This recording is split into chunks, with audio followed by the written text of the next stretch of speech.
Welcome back to our newest edition of the Lakeland podcast. We're here with some of the leadership crew. Anything you guys want to say before we get started?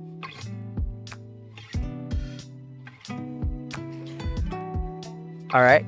If you don't have to say anything, that's fine. We're going to dive into some questions, starting with Berkeley. Okay, Berkeley, our first question is, what does being a leader mean to you? I think being a leader to me means just kind of like leading by example and like always doing the right thing, so then when others like see you, they follow along, and just like helping everyone out, even if you aren't asked to.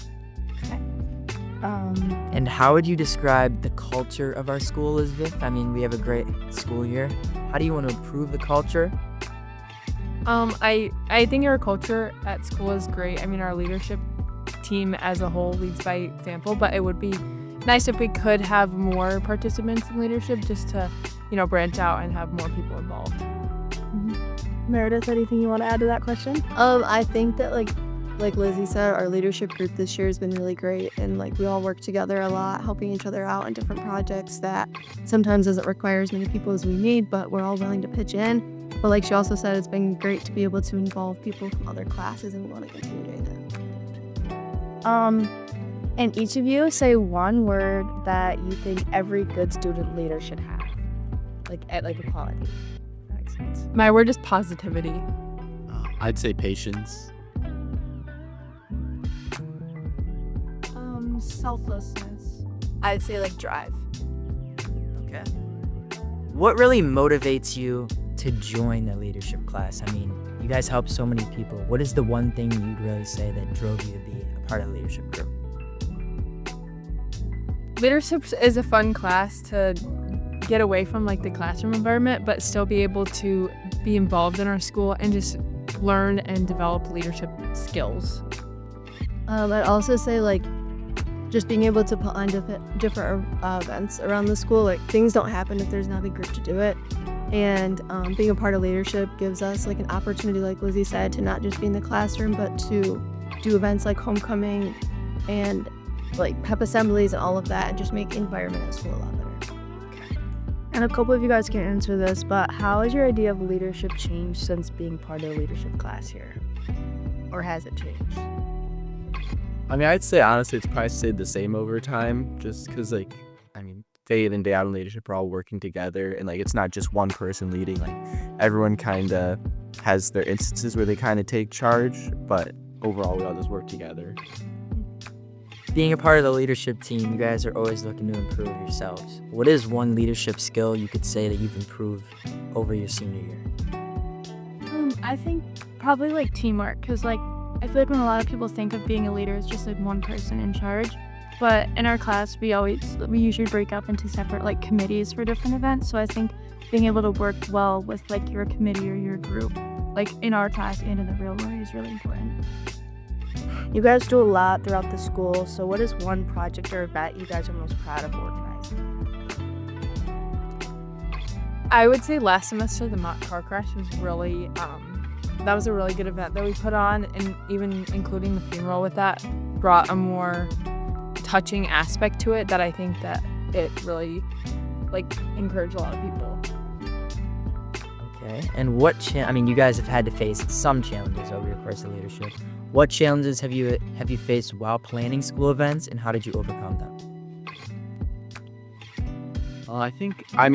In homecoming we face a lot of challenges, definitely. No specific ones I can think of, but just every now and then there'd be a little bump in the road we face. I know at the pep assembly, it'd be hard getting people to participate in games, but when those challenges come, especially when you're doing it in front of everyone, you kind of just got to take it in stride and just roll with the punches and think on your feet. Mm-hmm.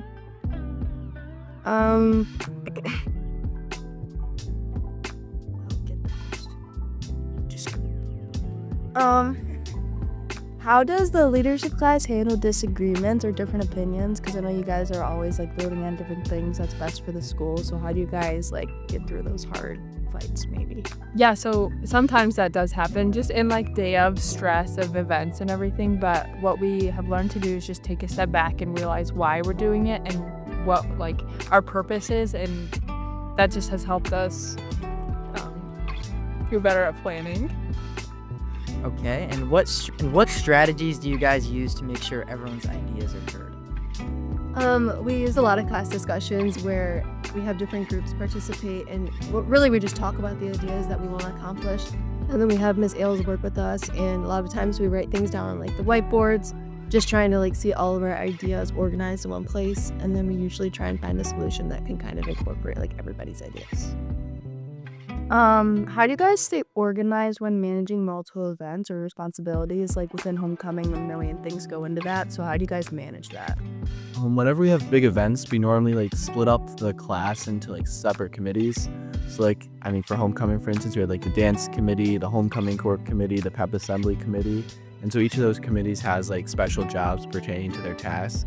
And then we also normally have one executive committee for each event, and that committee would be the one that like oversees everything and just makes sure everything's on track. What would you guys say that students at our school really need the most right now? I think that they need to have like a sense of wanting to be here. For a lot of people, school's like obviously something that we don't all want to go to. And so making an environment that people can at least look forward to, like events here and there that will make school more enjoyable for them, is something that I think we can continue to work on. How do you guys encourage more students to get involved in school activities? I think we usually like a big thing is like we hang up on like posters around the hallway, which like sounds stupid, but a lot of people like do see them, and it just kind of helps. Like if you're just walking down the hallway, you see them, and then we'll have like Ms. Hollow will make announcements, or like Mr. Rolando put stuff like in GNL on the podcast. And I think just like getting the word out, and then also a lot of participation from art class helps, because we kind of like set an example, and then others will participate from there. You guys have been great leaders for our school. Is there a leadership skill that you guys still want to develop or maybe take from someone else in leadership?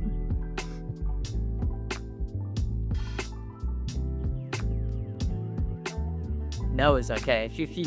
If you're fully qualified, that's fine. Honestly, like we've emphasized the fact that we've really developed teamwork, but I think there's still so much room for improvement. You can never have enough teamwork and collaboration. How do you guys think that the leadership class prepares you for life after graduation? I think we learn a lot of valuable skills that it's a lot about working with people, and in the real world, that's going to be a lot of our future careers too. There's a lot of things that like a lot of times they'll just clash with people. You might not see the same way on something. And right now it's like not an easy way, but it's a really good way to start learning how to interact and how to like maneuver those challenges that you don't always see eye to eye with somebody. Okay, and for this question, I'd like you guys all to answer. What advice would you give to someone who wants to join leadership next year? I think just kind of like going in with like an open mind and like being ready to like take on some of the like complications and challenges, but also like have a lot of fun with it, because it's always like a big group of people and you make a lot of memories, and it's fun. Yeah, and just don't be like scared to be the one to make a difference, and like every person matters, so people who are going out of their way to improve is really important. Yeah, I agree with what they've been saying. Like, just if you're thinking about it, do it, because it's probably one of the funnest classes you'll do here, and you like have a lot of good opportunities through that class, so it's just great. I'd say just being willing to put yourself out there. There's a lot of things in leadership that don't always feel like your comfort zone, but just being willing to push yourself outside of that comfort zone so you can get things done for the school. Okay, so wrapping up our time here. So could you guys just say one like memory that's like been your favorite part of a leadership class, or maybe from like last semester or this semester? I would say probably one of my favorite memories was the winter pep assembly last year, because that was kind of like our first big event as a group, and it kind of just showed us all that like we can do this and it's not as hard as we thought. Yeah, going off of that was my favorite memory too. And another like aspect of that was we only had a week to do that. That event or that pep assembly was 1 week after the second semester started, when we had a whole new class as leadership. So really taking charge right away was important and a really good memory. I really liked the homecoming pep assembly this year, because I think like since I was like a freshman, like we've all like been to it, so it's just kind of something I've been like waiting and like excited to participate in. I think we just had a lot of like fun aspects this year and made a lot of fun memories. For me, it's probably the mock car crash. I think it was a super interesting event to put on, and being able to involve people from not in leadership and just trying to see like how we could bring awareness to it to the school. And then also the winter pep assembly again was like the first time that Jake and I were both on like the mic during the pep assembly, and that was super fun. Okay, that should wrap up all the questions we have for you guys. Is there anything you guys want to add on? That's fine. Thank you guys for joining us on the podcast today. Good luck the rest of the year. Thank you guys. Sure.